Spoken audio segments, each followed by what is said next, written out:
नमस्कार. अष्टावक्र गीता निरूपणामधला आज हा 8वा भाग. 41व्या श्लोकापासून आपण आज सुरुवात करतोय. तत्पूर्वी मला एक आता बोलता बोलता आठवलं ते सांगतो.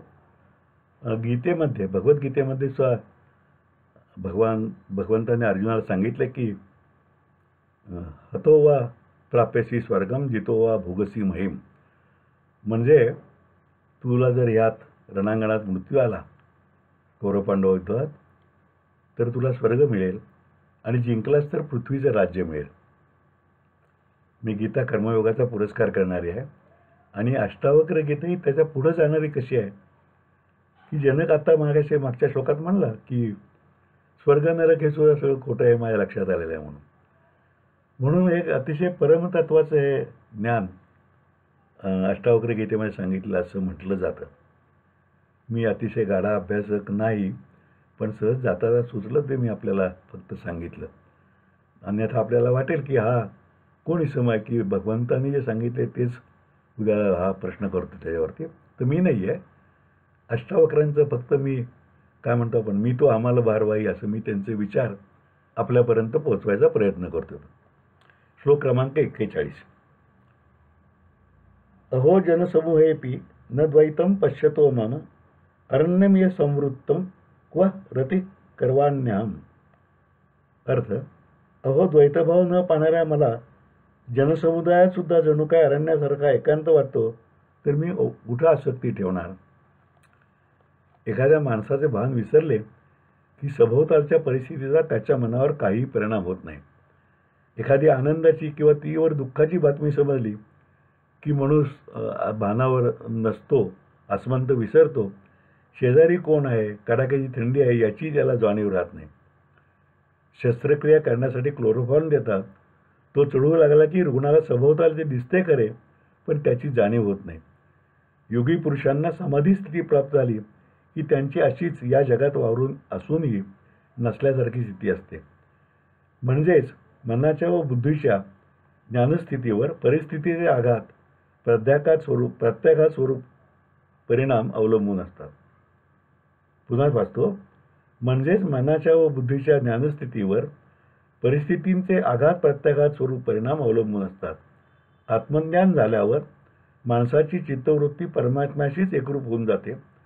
दृश्य विश्वाचे व त्यातील बाहेरचे भ्रमातून तो मुक्त होतो. राग, लोभ, मोह असे विकार तर सोडाच, पण प्रेमातूनही तो अलग होऊन जातो. भोवती 10 लोक आहेत का मोठी गर्दी आहे का सुनसान अरण्य आहे याच्याशी त्याला काही देणे घेणे उरत नाही. त्याचा द्वैतभाव पूर्णपणे मावळून गेलेला असतो. जनकाला हा अनुभव प्राप्त झाल्यामुळे तो म्हणतो की मला द्वैतभाव नष्ट झाल्यामुळे गर्दीच्या गजबजाटातही जंगलातील एकांताचाच प्रत्यय येत आहे. तेव्हा या अवस्थेमध्ये मी आसक्ती प्रेमात कोठे बरे गुंतणार. मी या सगळ्यातून मुक्तच आहे. श्लोक क्रमांक 42. नाहम देहो नमे देहो जीवो नाहमस्य चित अयमेव हे बंधो आसित या जीविते स्पृहा.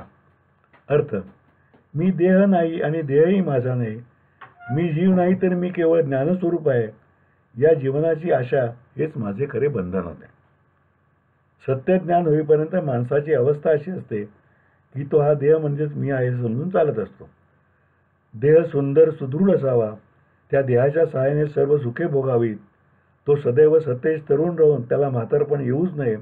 एवढेच नव्हे तर याच देहात मी चिरकाल निरंतरपणे जिवंत राहून सुखोपभोग घ्यावेत असे माणसांना वाटत असते. देहात्मकता म्हणतात ती हीच होय आणि ही सदैव त्या देहातच जीवन जगण्याची आशा हेच खरे बंधन असते. त्यामुळेच मनुष्य पुनरपी जननम पुनरपी मरणम या जन्ममृत्यूच्या फेऱ्यात अडकून पडलेला असतो.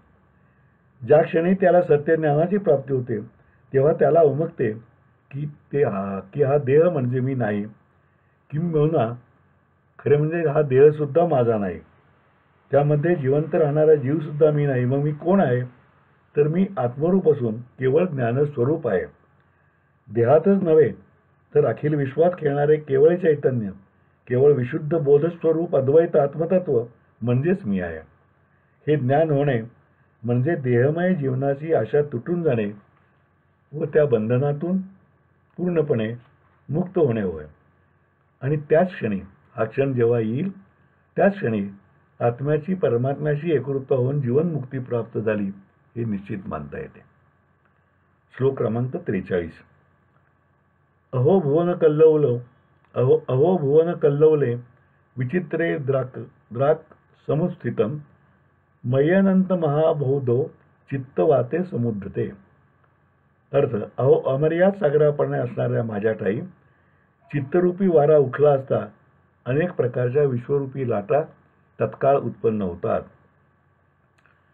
आत्म्याला विशाल सागराची उपमा देऊन बोध करणारे असे हा व पुढील 2 श्लोक आहेत. सागर विशाल असतो आणि त्यात खाली वर सर्व बाजूला चोहोकडे पाणीच पाणी भरलेले असते.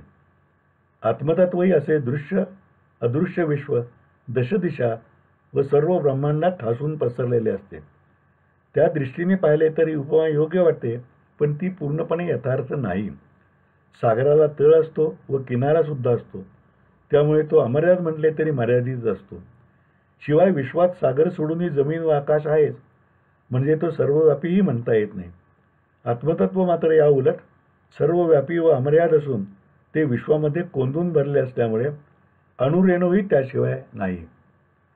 परंतु तरीही ढोबळ मानाने करण्यासाठी सागराची उपमा देऊन जनक म्हणतो की सागर एरवी शांत असतो, पण जेव्हा वारा सुटतो तेव्हा त्यावर लाटा उत्पन्न होतात. त्याचप्रमाणे मुळामध्ये शांतस्थित असणारे आत्मतत्व आहे, परंतु जेव्हा मन आणि बुद्धीच्या योगाने नाना विकार व इच्छा आकांक्षा उत्पन्न होतात तेव्हा आत्मतत्वावर विश्वभ्रमाच्या लहरी तत्काळ उत्पन्न होतात आणि त्यामुळेच चित्त विचलित होऊन भ्रमून जाते. मात्र ज्ञानाभ्यासाने सत्य उमगले की या विश्वभ्रमाच्या लहरी लोप पावतात आणि चित्ताला चैतन्यरूपी आत्मतत्वामध्ये विलय साधता येतो. श्लोक क्रमांक 44. मय्यनंत महामबोधो चित्तवाते प्रशाम्यते अभाग्यो जीव वणिजो जगत पोतो विनश्वरा. अर्थ, अनंत सागराप्रमाणे असणाऱ्या माझ्या ठाईचा चित्तरूपी वारा थांबला म्हणजे दुर्दैवी जीवनरूपी व्यापाराची ही विश्वनौका नष्ट होते. सागराचीच उपमा जनक पुढे वापरतोय. मीच्या ठिकाणी चित्तामध्ये उठणाऱ्या विविध आसक्तीमुळे हालचाल होत असते. मीला अनंत अमर्याद अशा सागराची उपमा दिली तर त्यामध्ये चित्तरूपी वाऱ्यामुळेच अशा आकांक्षांच्या लाटा निर्माण होत असतात. या लाटामुळेच मनुष्य वेगवेगळी कर्मे करून आपला प्रपंच चालवित असतो. त्या लहरी सद्विचारांच्या असल्या तर सत्कृत्य करतात आणि त्या विषयांच्या उर्मी त्याला पोषक अशा वर्तनाला कारणीभूत होतात. या चित्तातील हालचालीमुळेच माणसाच्या प्रपंचाचा व्याप चालून तो आयुष्य कंठीत असतो. कधी आनंदात, कधी आनंदाच्या प्रतीक्षेत, कधी दुःखात तर कधी साफल्यात. या प्रपंचाच्या खेळात रंगल्यानंतर माणसाला तो खेळच हवावासा वाटू लागतो. किंबहुना तो चित्तव्यापार सतत चालू राहावा, संसारात रममाण होत राहावे या आसक्तीनेच तो पछाडला जातो. त्याच्या दृष्टीने हा खेळ चालू राहणे सुदैवाचे व भाग्याचे वाटत असते. पण ही भावना या खेळातील फोलपणा समजला नाही तोपर्यंतच टिकते. सत्यज्ञानामुळे चित्त शांत झाले की आपोआपच आसक्तीचे तरंग थांबतात आणि हा खेळही थांबून ती इच्छाही नष्ट होते. इच्छा कुठली शिल्लक राहते तर केवळ परमात्म्याशी एकरूपतेचीच इच्छा शिल्लक राहते. ही खरी भाग्याची गोष्ट असली तरी प्रपंचात रंगणाऱ्या आसक्तीच्या दृष्टीने मात्र दुर्दैवाची असते, कारण या आसक्तींचे अस्तित्वच त्यामुळे मोडून पडते. जनकाने अष्टावक्र मुनींना जी आपली अवस्था वर्णन केली आहे त्यातली त्या अवस्था सांगण्यातला शेवटचा हा 45वा श्लोक आहे, तो आपण आता या भागात घेणार आहोत. मय्यनंत महाबोधा वात्सर्यम जीवविचय उच्चंती ग्रांती खेलंती प्रविशंती स्वभावतः. अर्थ, काय आश्चर्य आहे की सागराप्रमाणे अमर्याद असणाऱ्या माझ्या ठाईत जीवतरंग स्वाभाविकपणे उठतात, खेळतात आणि विलयही पावतात. अष्टावक्र मुनींनी पहिल्या 20 श्लोकामध्ये उपदेश केल्यानंतर जनकाला आत्मबोध प्राप्त झाला असे वाटू लागले व त्याने आपली ती अवस्था 21व्या श्लोकापासून गुरूंना सांगायला प्रारंभ केला. त्यातील हा शेवटचा साररूप श्लोक आहे. जनक हे जरी सांगत असला तरी अष्टावक्र ऋषींना हे माहीत आहे की जनकाच्या आत्म्यावरील मळप दूर झाले आहे खरे, तो आत्मबोधाच्या पायरीवर उभा आहे हेही खरे, परंतु अजून त्याला पूर्ण आत्मबोध व्हावयाचा आहे. जनकाला आपणास जे गवसले असे वाटते आहे ते खरं म्हणजे आता समीप आले आहे, पण पूर्ण गवसलेले मात्र नाही. त्यासाठी पुढील श्लोकापासून अष्टावक्र ऋषी त्याची पुन्हा कसोटी घेतच आहेत.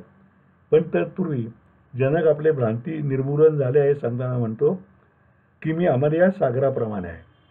मात्र सागरात जशा निसर्गताच वाऱ्याने लाटा उठतात त्याप्रमाणे माझ्या ठाई जीवन तरंग निर्माण होतात.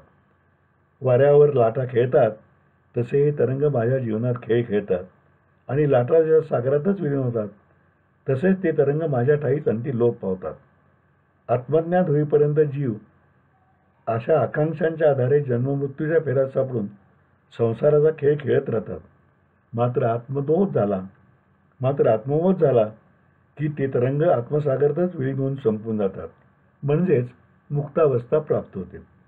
हे सांगून जनक आपण त्या अवस्थेला प्राप्त झालो असल्याचे जणू अष्टावक्रांना सांगत आहे. आता याच्यावरती अष्टावक्र काय म्हणतात हे आपण पुढच्या भागात पाहणार आहे.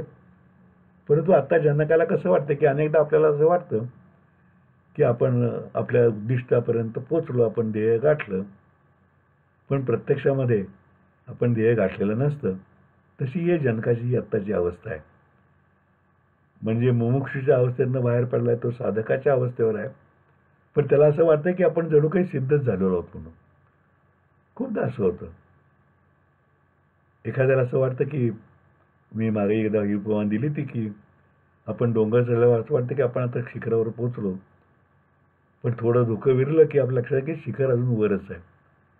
तसं जनकाची अवस्था ही निम्म्या पाव अशा रस्त्यापर्यंत आलेली आहे आणि म्हणून ती अवस्था अष्टावक्रांना कळलेली आहे की जनकाला असं वाटत असलं की आपल्याला खरा आत्मबोध झाला तो प्रत्यक्षात झालेला नाही आहे. म्हणून पुढच्या श्लोकापासून अष्टावक्र जनकाला परत उपदेश करायला सुरुवात करतात 46व्या श्लोकापासून. तर आपण 46वा जो श्लोक आहे तिथपासून आपण उद्या सुरुवात करूया. कारण मला काही लोकांनी सुचवलं की हे 10-15 मिनटं म्हणजे फार कमी होतं. म्हणजे ह्याही मालिकेत आणि दुसरं मी आठवणींची मालिका जी करतोय ऋणाबंदी म्हणून, ज्यामध्ये मी अनेक कलाकारांचा, मला अनेक वक्ते, अनेक राजकारणी यांचा स्नेह लाभला अशा दिग्गजांच्या आठवणी मी त्यात सांगतोय. त्यातही मला लोकांनी सुचवलं की 10-15 मिनटं म्हणजे 15 मिनटं फार कमी होतात, अर्धा एक तास तरी तुम्ही बोला म्हणून. पण माझी स्वतःची धारणा अशी आहे, ते अभ्यास करून बनलेलं मत आहे की अलीकडच्या काळामध्ये माणसाला एखाद्या गोष्टीकडे एकाग्रतेनं ऐकायची, पाहायची सवय फार काळ टिकणारी राहिलेली नाही आहे. कदाचित हा TV माध्यमाचा परिणाम असेल, पण ते सुद्धा एपिसोड 20 मिनिटाचाच आपण बघतो, किंवा त्यात सुद्धा अनेकदा चॅनल सर्फिंग करणारी माणसं आहेत.